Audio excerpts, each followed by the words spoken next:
Então esse é mais um vídeo do Led Zeppelin, né?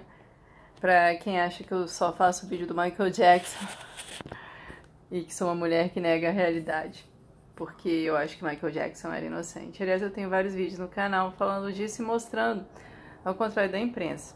A imprensa não gosta de mostrar vários lados de uma mesma história. Mas então, vamos falar do Led Zeppelin. Então, nessa semana agora, dia 25, completou-se 40 anos da morte do John Bonham, que foi possivelmente o melhor baterista do mundo. Muita gente vai dizer pra mim, o John Bonham foi o melhor, foi o Neil Peart, foi o Buddy Rich. Bom, no rock fala-se do John Bonham, né? E o Led Zeppelin era uma máquina muito concisa de música, né? Tanto que só teve essa formação, né? Robert Plant, Jimmy Page, John Paul Jones e John Bonham. Você não vê, eles não chegaram e botaram outra pessoa no lugar do John Bonham, porque era muito difícil achar alguém que tocasse daquele jeito, com aquela competência, né? De acordo com a Wikipédia, ele era muito estimado por sua velocidade, poder, né? Aqueles graves muito acentuados e pelo groove, pelo feeling e pelo seu som bastante distinto, quer dizer, único, né? E ele nasceu em 1948, como muitas pessoas dessas bandas dos anos 70, né? A gente tem a impressão que todo mundo nasceu entre 47 e 48, quando a gente começa a estudar e ler sobre essas bandas, né? Eu nasci em 31 de maio, próximo a mim, eu nasci em 1º de junho. E ele nasceu numa cidade chamada Redditch, em Worcestershire, que é um distrito lá na Inglaterra, de onde vem o molho inglês. Sabe molho inglês? Você vai ver lá assim, molho tipo inglês ou molho Worcestershire. Exatamente, ele é daquela região, né? E ele começou a tocar, se interessar por bateria com 5 anos. E recebeu uma caixa, né, de bateria de aniversário aos 10. E aos 15 ele recebeu, não sei se foi de aniversário, e ganhou realmente um kit de bateria. E tudo que eu tô vendo dele é que a adolescência dele, enquanto ele estudava e trabalhava, ele era aprendiz do pai dele, o pai dele era carpinteiro, se eu não me engano. Ele tocava em bares e pubs da cidade dele, né? E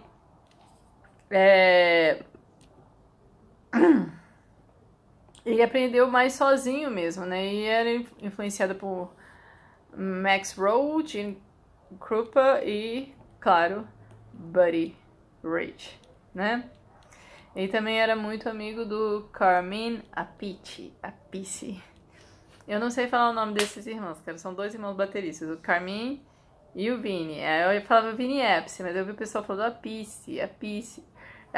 Eu não sei, é um sobrenome italiano, mas eles são americanos, né? Ele influenciou também muita gente, como Dave Grohl, Chad Smith, Dave Lombardo e Mike Portnoy. E o cara era muito, muito figura. Assim, tem uma história dele com o Tony Iommi, do Black Sabbath, que ele foi padrinho de casamento do Tony Iommi, né? Aí na noite, assim, anterior, eles foram pra despedida de solteiro, beberam todas, e o Tony Iommi tava, assim, na mó ressaca, péssima, e tava lá o John Bonham na boa, assim, parecia que não tinha bebido nada. E ele era um cara bastante legal, né? Tudo que você ouve falar dele, as pessoas falam bem dele, assim, e ele teve filho bem cedo, se casou e teve filho bem cedo, né? Com 18 anos nasceu o Jason Bonham, que também é baterista, né? Então, em 68, com o fim dos Yardbirds, que era a banda anterior do Jimmy Page, né? O Jimmy Page, ele resolveu formar uma outra banda, né? E aí ele chamou o Robert Plant. E o Robert Plant, então, sugeriu o John Bonham, com o qual ele já havia tocado. O nome dessa banda era New Yardbirds. E o cara era demais mesmo, assim, quando você ouve o som do John Bonham, é um som muito característico, é uma potência muito grande, né? E é interessante que ele é meio que inimitável, e é um tipo de som que ele produzia, que ele fazia, que é bem característico dos anos 70, porque hoje em dia é tudo quantizado. O que é quantizado? Assim, para quem nunca mexeu com produção, eu mexo um pouco com produção. Né? Eu tenho um home studio aqui no meu computador. Então, a quantização, quantize, você chega, você coloca uma bateria, você coloca algum trecho, e você vai acertando, assim, matematicamente as notas aos tempos do compasso. E acaba perdendo muito da alma e alguma coisa do groove. Por isso que hoje em dia, quase tudo que você ouve é tão mecânico, né? Mesmo que seja um baterista, você vai ter a impressão de ser um robô que está tocando uma bateria eletrônica, né? E ele trabalhou, fez alguns trabalhos fora do Led Zeppelin, inclusive, assim, a primeira banda com quem ele gravou era uma The Senators, que tem uma música chamada She's a Mod. Não dá pra ouvir muito legal a bateria dele, assim, porque naquela época eles não captavam tão bem o som de bateria, mas você já sente umas porradas ali naquela música, né? Não era uma coisinha tão feliz. Parecia Beatles, assim, mas se você prestar atenção, pô, essa bateria tá porrada, não tá? Tá bem porrada, né? E então, a marca do John Bonham, assim, na bateria é uma coisa, assim, indelével. Né? E no rock and roll também, porque ele fez parte de uma das maiores bandas de todos os tempos, que foi o Led Zeppelin. E nunca vai haver um outro Led Zeppelin. Nunca. Não tem jeito. Até hoje, assim, por causa dessa coisa de computador, que a gente descobre coisa nova, assim, usando Spotify, usando o YouTube. Aqui tem os algoritmos, e esses algoritmos que decidem por você. Né? Não, antigamente, claro, havia rádio, havia os programadores de rádio, etc. Mas sempre tinha um jeito de você descobrir uma coisa nova e fugir um pouco, né, dessa coisa. O que tá rolando na rádio, o que tá rolando aqui, o que tá rolando aí, ali, né? Mas hoje em dia a gente tá preso nesse universo dos algoritmos. Então a gente fica muito limitado. Né? A morte dele foi bastante trágica, ele tinha só 32 anos, o John Bonham, né? E em 24 de setembro de 80, eu tô vendo aqui na Wikipedia em inglês, ele foi pego, né, por um assistente do Led Zeppelin chamado Rex King, e foi levado para ensaiar num estúdio chamado Bray Studios. Né, eles iam fazer a turnê americana, né, que ia começar dia 17 em Montreal, lá no Canadá. E seria a primeira turnê desde 77. Durante o trajeto, o Bonham pediu para parar para o café da manhã, onde ele tomou 4 vodkas screwdrivers, né? Eu sei lá o que é uma vodka screwdriver. Screwdriver é uma chave de fenda, né? O troço é bem forte. E ele continuou a beber muito depois que chegou ao ensaio. A banda terminou de ensaiar à tarde, da noite, e dali foram para a casa do Jimmy Page, The Old Mill House, em Clewer, Windsor. Windsor é uma outra parte lá da Inglaterra, um outro distrito lá. Eu acho que é onde fica o castelo de Windsor, né? Depois da meia-noite do dia 25 de setembro, o Bonham caiu no sono e alguém o levou para a cama e o colocou de lado na cama, né? O assistente da turnê, Benji Lefebvre e John Paul Jones, o acharam assim parado, completamente parado e sem respirar na tarde seguinte. Ele foi dado como morto aos 32 anos de idade, né? E parece que ele tinha tomado, assim, 40 shots, quer dizer, 40 copinhos de vodka, né? Vodka é um negócio assim que é bebida pra profissional, não dou conta de beber não, só fico aqui na cervejinha, sabe? E já é muito pra mim. E a morte foi acidental. Né? Então, parece que o que aconteceu foi o seguinte, ele bebeu muito e morreu asfixiado com o próprio vômito. Né? A Rolling Stone disse que ele tinha recentemente superado um vício de heroína e que estava tomando medicação para ansiedade e depressão. Mas não dá para ter muita confiança na Rolling Stone, né? A Rolling Stone é uma revista que há uns poucos anos atrás colocou um terrorista na capa como se fosse vocalista de boy band. Eu tô falando sério, era um cara que botou uma bomba numa maratona. Eles colocaram na capa como se fosse um vocalista de uma boy band, porque era bonitinho. Então, eu não acho que dá pra confiar muito nessa revista, nesse tipo de informação. Se alguém tiver lido alguma biografia do John Bonham, por favor, fala aqui, né? O que a gente sabe mesmo é que ele tinha bebido demais, 40 shots de vodka, gente. É vodka, né? E depois ele foi cremado e suas cinzas enterradas em 12 de outubro do mesmo ano em Rushock, né? Em Worcestershire. Né? E aí dali a banda acabou, porque não tinha quem colocar no lugar dele. Assim, é um tipo de som muito, muito característico. Depois o que restou do Led Zeppelin se reuniu para tocar em algumas ocasiões, né? Em 85 eles tocaram no Live Aid e foi com Phil Collins, que também é um grande baterista, né? Embora o pessoal fique falando muita porcaria, porque ele fez pop, né? Também houve outras reuniões, outras coisas, mas nunca foi uma coisa que engatasse, né? E o Page sempre quer trabalhar com o Plant, né? Mas o Robert Plant sempre dá pra trás, sempre fala alguma coisa.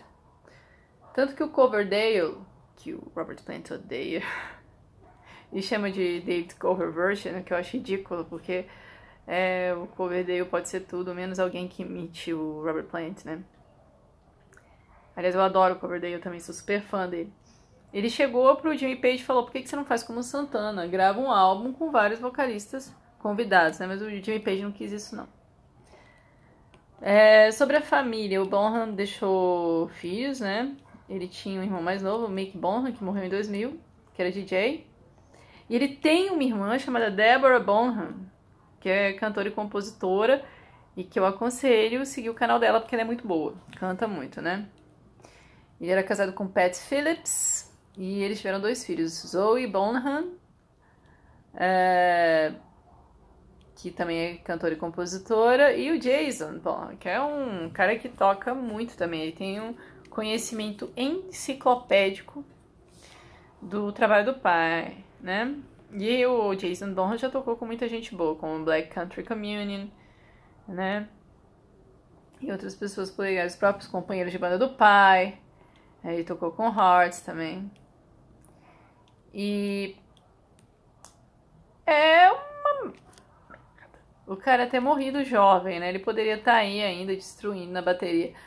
Mas a galera dessa geração é uma galera que muitas vezes se autodestruiu com álcool e drogas. Ele não é Ele não foi o primeiro a morrer de intoxicação alcoólica, né? O que é uma pena, porque era fantástico mesmo, assim, a pegada dele, o tipo de som. Ele mesmo afinava a bateria dele, né? E parece que ele afinava sempre um pouquinho mais agudo, para dar uma pegada maior. E a bateria dele tinha aquele som gigantesco, muito grande. E a influência dele de jazz é muito grande, né? Assim, você ouve e você pensa, poxa, você podia estar numa big band dos anos 50, né? Aquele mesmo tipo de bateria, assim, só que porradão, né? E ele segurava a baqueta, muitas vezes você vê, ele segurava ele com tanta força que ele não pegava assim mais embaixo. Eu toco muito pouco bateria, né? Mas você pega um pouco mais embaixo a baqueta, né? Ele pegava um pouco mais em cima justamente para dar mais porrada, né? E interessante que o Led Zeppelin teve críticas horríveis nos anos 70, né? Os críticos muitas vezes falavam mal dele. quê? Porque crítico não tem nada pra fazer da vida. Você chega assim, você dá um violãozinho pro crítico e diz, faz um sol. O sol tá lá no céu. O máximo que vai dizer é que os fãs são retardados. Que nem um senhor aqui que tem um canal no YouTube e usa óculos escuros dentro do quarto. Né?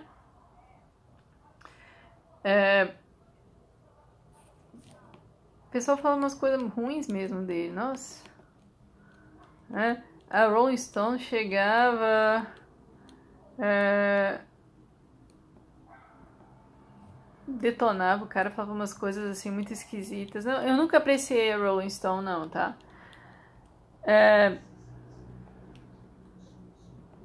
Parece que o Eric Clapton falou um pouco mal dele, né? Dizendo que era pouco sutil. E disse que o Ginger Baker é a melhor. Desculpa, Eric Clapton, eu não acho. Né? Mas depois da morte dele aqui, que o artigo na Wikipedia tá falando, a reputação do Bonham continua a crescer, além do mundo do hard rock.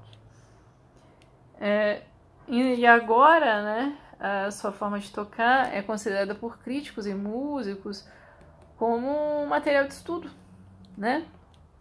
A revista Modern Drummer falou o seguinte sobre Bonham em 2010, mas aí é diferente, você está falando de uma publicação muito específica sobre o instrumento, que é Modern Drummer. Eu vou traduzir aqui para vocês, né? Como quase todo músico de rock britânico do meio dos anos 60, os membros do Led Zeppelin tocaram em grupos especializados em versões amplificadas de música americana negra, como blues, R&B, jazz e soul. Para tocar essa música de forma convincente, você tinha que ter o swing. E poucos bateristas em qualquer gênero tiveram tanto swing quanto o John Bonham. A despeito de todas a merecida atenção dada aos seus solos brilhantes, sua sofisticação rítmica e seu bumbo, né, o uso do bumbo, né, o poder do uso do bumbo, mostra que o John Bonham, acima de tudo, tinha groove, né?